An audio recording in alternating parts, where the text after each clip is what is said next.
정치권은 윤석열 대통령의 엘리자베스 2세 여왕 조문 문제를 두고 공방을 벌이고 있습니다. 민주당이 외교 참사라며 맹공을 퍼붓자 국민의힘은 금도를 넘는 근거 없는 비판이라며 맞서고 있는데요. 15일 조문을 가면 탁한 기운이 묻어올 수 있으니 가면 안 된다고 천공의 정법 강의가 업로드됩니다. 그리고 그 다음 날 16일 오전 7시에서 9시로 출발 시간이 변경 공지됩니다.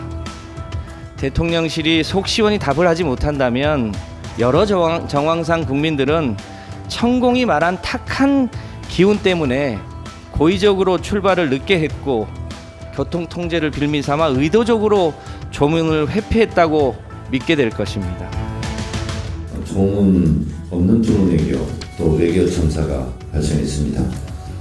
조문 실패의 이유는 다음 중 어느 것일까요?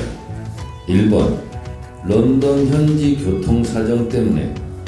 2번, 영국 대사가 공석이라 영국 정부와의 소통이 부재해서. 3번, 천공스승 가르침 때문에. 4번, 김건희 여사가 걷기 싫다고 해서. 맞추기 어렵습니다. 외교의 생각하는 답은 있는데 답변을 못하겠습니다. 네. 참사라는 말 함부로 쓰는 게 아주 나쁜 프레임 같아.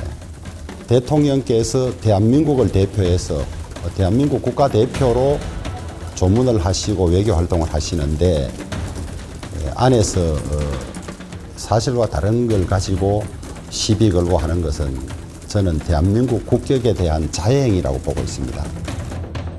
저는 생태땅을 민주당이 계속 끓이고 있다 이런 생각이 들었습니다. 생태탕이요? 황당하기 짝이 없는 거지. 아니 상주가 이렇게 조문해달라 요구를 해서 상주가 요구하는 대로 조문을 했는데 그게 뭐 잘못됐다고 막 이렇게 떠들어대는 게 정말 생떼를 부리다 이렇게 부를 수가 있냐는 생각이 드는데요. 황당하기 짝이 없는 논쟁을 벌이고 있다. 이게 뭐 흠집내기를 위한 흠집내기 다 치졸한 방식이다. 이 얘기는 좀 그만했으면 좋겠습니다. 이건 뭐 저 본질적인 문제도 아니고 우리나라 대통령이 홀대당하셨다고 하는데 아니 영국 사람들이 자기네 여왕 조문하러 오는 사람을 왜 홀대하겠습니까? 물론 뭐 좀 더 매끄럽게 진행돼서 조문도 하시고 하셨으면 좋겠지만 또 그러지 못할 사정이 있을 수도 있고 그러면 뭐 야당에서 한 번쯤 비판하고 넘어가는 건 몰라도 이걸 계속 무슨 외교 참사니 본질적인 문제가 생긴 것처럼 하면은 사실 뭐 민주당이 지난 정부 시절에 외교를 잘한 것도 아니고.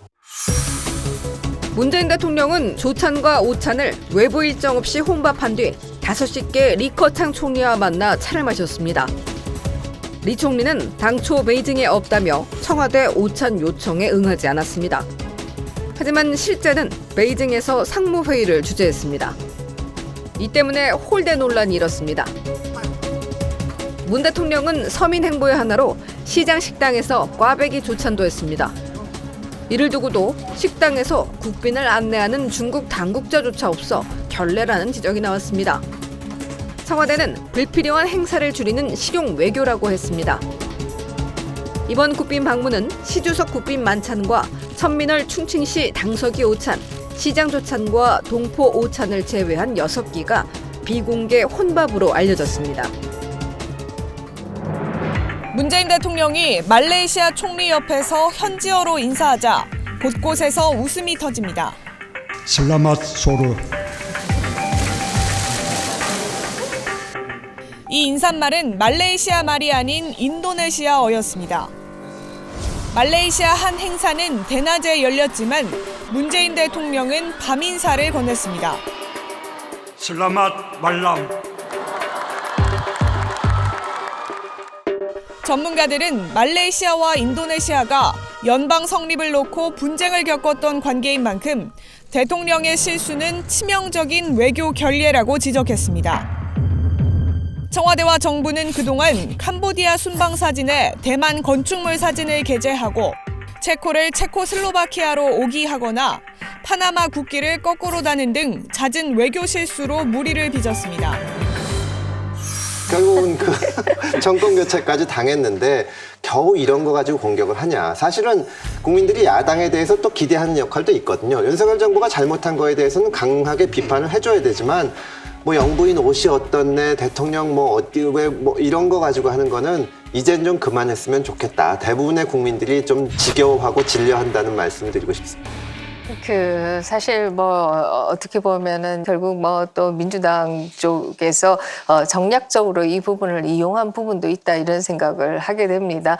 그렇게 생각하는 이유는 일부 네티즌들만 그런 문제 제기를 한 것이 아니라 김병주 의원과 같이 한미연합사 부사령관을 지낸 분도 국회에서 육개장만 먹고 이 조문을 안 했다 이런 식의 표현을 쓰는 것을 보고 조문이라는 게 일종의 패키지잖아요. 그렇죠. 말 그대로 우리로 따지면 빈소에 가는 행위, 거기서 우리식으로 하면 육개장을 먹는 행위, 뭐 아주 가까운 사이라면 발인까지 보는 행위. 이게 이제 조문의 패키지인데 윤석열 대통령께서는 육개장 먹고 발인 보고 오셨다는 거잖아요. 실제로 빈소에 방문해서 험화나 분향이나 어떤 조문 행위는 하지 못하고. 윤석열 대통령 내외는 조문에는 참석하지 않고 리셉션과 장례식에만 참석한 꼴입니다. 일부 국민들은 이를 두고 상갓집에 가서 조문은 하지 않고 육개장만 먹고 온 것이 아니냐 이런 말을 하고 있습니다. 아니 일부 네티즌들이 그런 얘기를 하는 건 저는 충분히 이해를 할 수 있다고 생각하는데요. 이 한미연합사 부사령관까지 지냈던 국회의원께서 이것을 국회로 이 문제를 들고 온다는 것에 저는 뭐 굉장히 놀랄 수밖에 없었다 이런 생각이 들고 이것은 결국은 이재명 대표에게 제기된 무수한 공소장과 기소 내용과 이런 것들이 기사화하는 것을 막고 다른 어떤 뭐 논란거리를 만들기 위한 정략에서 시작된 것이 아닌가 이런 생각조차도 하게 되는 것이 사실이다 이런 생각을 하게 됩니다. 사실 뭐 조문이라고 하는 게 꼭 우리가 한국에서 조문할 때에도 꼭 입관식이나 발인식에 가는 거 아니지 않습니까? 상주에게 인사하고 오는 것이죠. 그런데 이 상주에게 인사한다는 게 결국 리셉션에 간 것이고 또 다 같이 식을 한 것이 이제 장례 그 국장식이다 이렇게 얘기할 수 있는데 이 관에 가서 인사를 안 했다 이걸 가지고 얘기를 하는 것을 보면서 결국 뭐 조선시대 예송 논쟁의 재림이 아닌가 또 이런 생각도 할 수밖에 없고 정말 참 참담한 느낌이죠.